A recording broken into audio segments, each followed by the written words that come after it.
Hi, I'm going to talk about faster algorithms for bounded tree edit distance. This is joint work with Shyan Akmal from MIT. We are all familiar with edit distance. For two strings S and T, their edit distance is defined as the minimum number of insertions, deletions, and substitutions to transform S into T. This notion is very useful when we want to measure the dissimilarity of two linearly organized data sets. But sometimes the data sets that we want to compare may have some hierarchical structure, which is much more complicated than a linear structure. Such data sets appear in many different applications, such as in computational biology, structured data analysis, compiler optimization, and so on. In these settings, the data sets are usually modeled as trees, and we can compare them using a more generalized notion called tree edit distance. Its definition is very similar to string edit distance. So given two trees T1 and T2, their tree edit distance is the minimum number of elementary operations required to transform T1 into T2.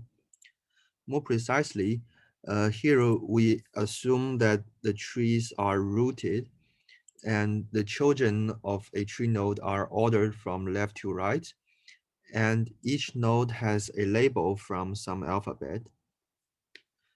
We allow three types of operations. First, we can relabel a node. Second, we can delete a node V, and then the children of V will become the children of V's parent, and their relative order remains unchanged. We can also insert a node. This is simply the inverse operations of deletion. Okay, let's look at an example.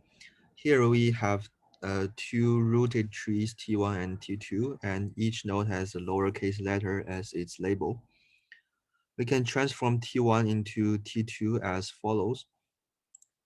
First, we delete the node with label C.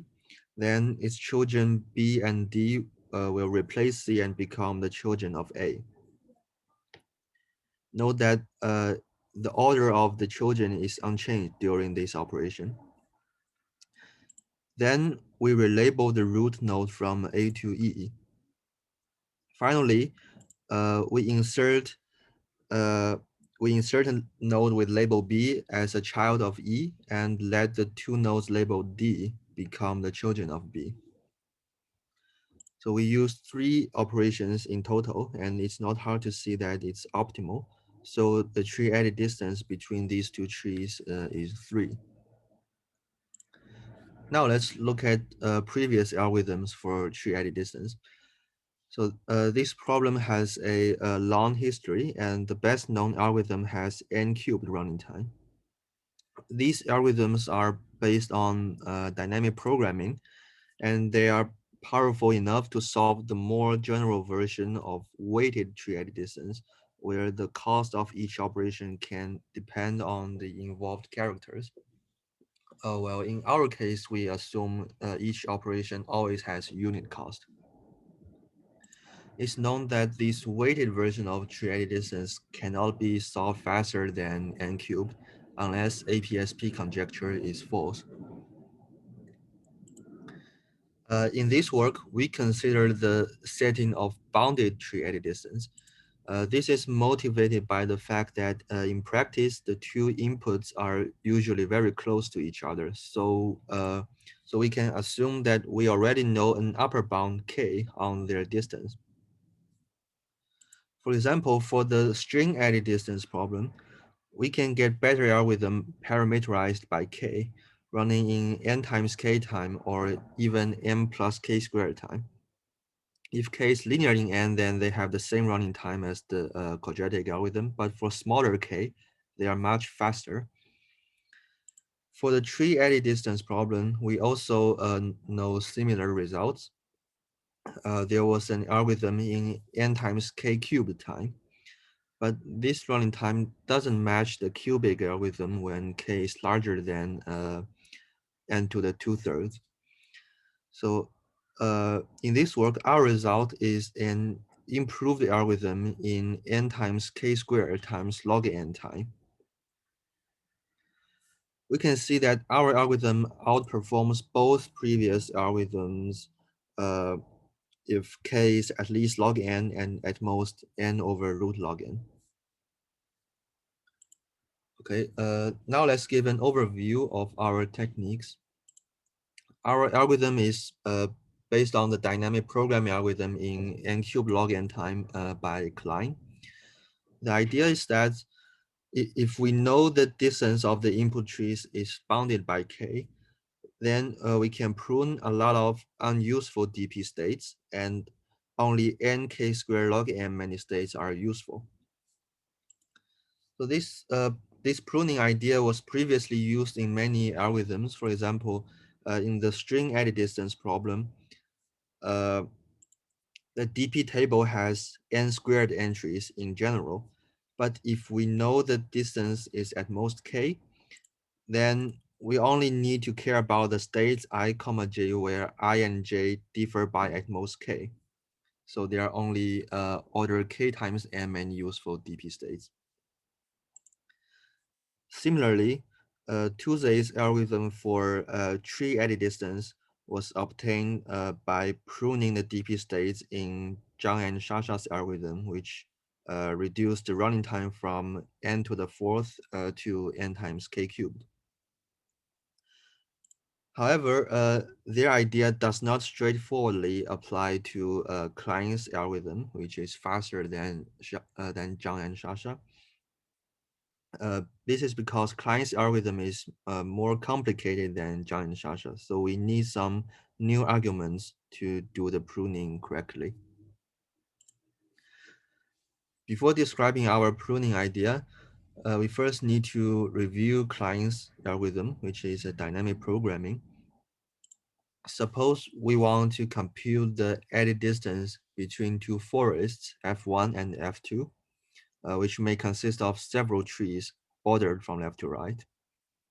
Let's consider uh, the rightmost roots, RF1 and RF2.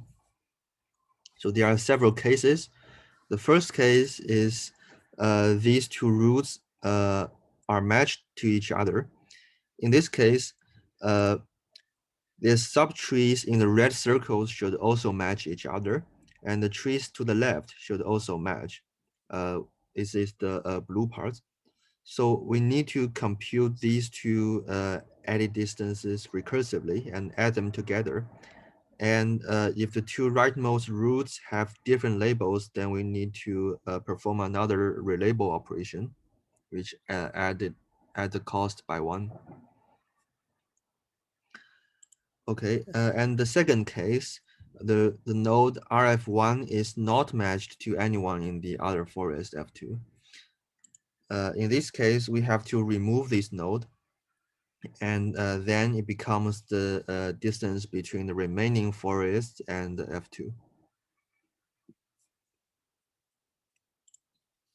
In the third case, the rightmost node in the second tree is not matched. This is similar to the previous case. So we obtain a DP recurrence by considering the rightmost roots. Similarly, we can get a symmetric DP recurrence by considering the leftmost roots. Klein used the following rule to decide which of the two recurrences to use. Consider the first forest and compare the size of the leftmost tree and the rightmost tree.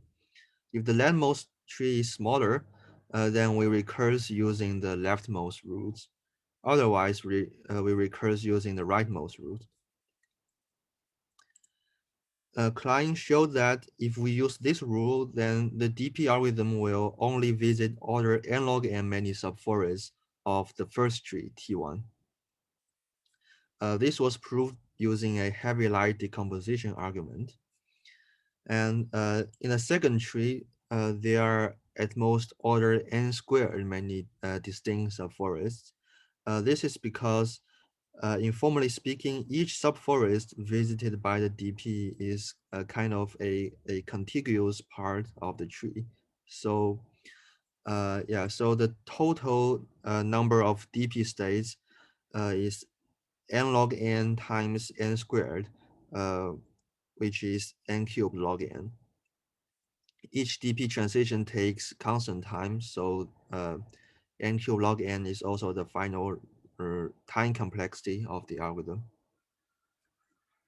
Okay, now let's describe our idea for the bounded distance setting. Assume the distance is bounded by k. We'll use a client's DP strategy, and we already know that there are only n log n many F1s in the first input tree T1. We'll show that for every subforest F1 in T1, there are only order k squared many subforest F2 in T2, such that the DP state F1, F2 is useful. In this way, the total number of DP states that we need to compute is reduced to n log n times k squared. Okay, so now let's look at how we prune the unuseful DP states. For convenience, we can view the DP as a directed acyclic graph where vertices represent DP states and edges represent DP transitions. The starting state is T1, T2, the input trees. The first type of transition is node removal. We remove a node which is unmatched. It could be the leftmost node or the rightmost node. Could be from the first forest or from the second forest. For example, if we remove the rightmost node of the first forest, RF1, then it's a transition from F1, F2 to F1 minus RF1, F2. And this transition costs 1 unit. And in this DP update rule, which we have seen before, we have two subproblems involved, the blue one and the red one. So this leads to two types of transitions. We can transition from F1, F2 to the pair of red subforests, and the cost of this transition is at least this blue term, the difference between the sizes of the two blue subforests. This is because the added distance of two forests is always lower bounded by the difference of their sizes. And we can also transition from F1, F2 to the pair of blue subforests, and the cost is at least the size difference of the red part. Okay, because we know the two input trees have distance at most k, we have a very simple observation here. In this state transition graph that we have just defined, if a state F1, F2 cannot be reached from the starting state with total cost at most k, then this state is useless. Um, in order to use this observation more conveniently, let's give a quick definition. For subforest F of an input tree, which is the red part at the bottom, we can divide the remaining nodes into three parts. The middle upper part is simply all the common ancestors of F, and the left upper part, which we denote by LU, contains the nodes to the left of them, and similarly, the right upper part, RU, contains the nodes to the right of them. Then we can prove the following lemma. If a state F1, F2 can be reached from the starting state with total cost at most k, then the LU of F1 and the LU of F2 should have size difference at most k. And similarly, the RU of F1 and the RU of F2 should also have size difference at most k. The proof is not hard. We look at the transitions leading to F1 and F2 and show that the cost of each transition is lower bounded by the change of the size difference of these two upper parts. So we obtain a pruning rule, which says that a state can be useful only if the size differences of the upper parts are at most k.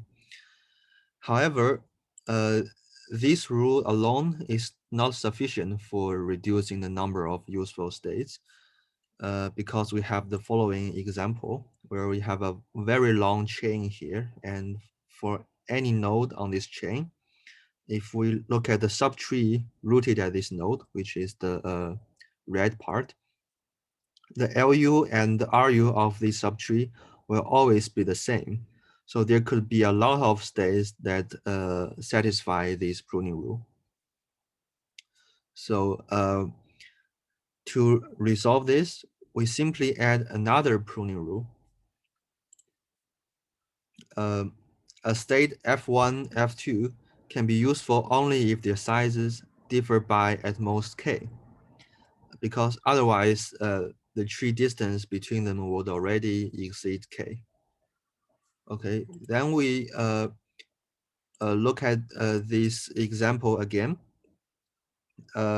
We can see that only order k many different subtrees on this chain can be useful because going down by one step means you decrease the size of the subtree by one. And we know that only order k many different sizes are allowed. More generally, we can prove that adding this second pruning rule always works, not just for this particular example. But this example kind of illustrates the proof idea. Okay, so for every F1, there are only k squared many useful DP states, and this implies that the total number of DP states is nk squared log n, and because each DP transition takes unit time, so our algorithm has running time nk squared log n. Okay, here are some open problems. First, can we achieve n plus k cubed running time? This will dominate our running time, which is roughly nk squared. Note that a similar running time is achievable for the string edit distance problem in n plus k squared time. So it will be interesting to see whether the techniques there could be applied to the tree edit distance problem. Second, can we achieve nk squared time for the unrooted version of tree edit distance? Our algorithm does not immediately apply to this unrooted version because we would have to enumerate the root, which greatly increases the number of DP states. Okay, thank you very much.